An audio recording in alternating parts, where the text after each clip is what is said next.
The Boone County Mule Skinners held a meeting with CPD Chief Jeff Jones to discuss the security camera software system Fusus ahead of a council vote on Monday that will determine if the city will adopt the software platform. ABC 17's Ethan Hines was at the meeting and explains more about what was discussed.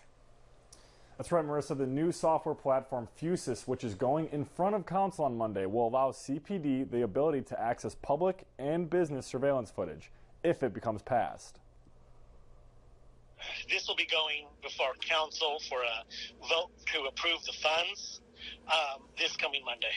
If council does approve, then we'll move forward with the purchase of this.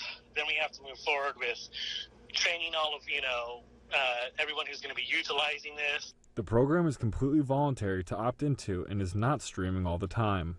Fusus does not use facial recognition and is meant to provide better descriptions of suspects instead of relying on witness descriptions, which have been proven to be inaccurate at times of high stress. Some of the things that I've been asked is, does it have facial recognition? It does not. It can track things like a backpack or a bicycle or a red car or blue car. It does not track race or gender. The police department currently has access to some cameras found at streetlights, but when gathering evidence, much of the time requires officers to canvass the area for cameras and ask the owners to provide the tape.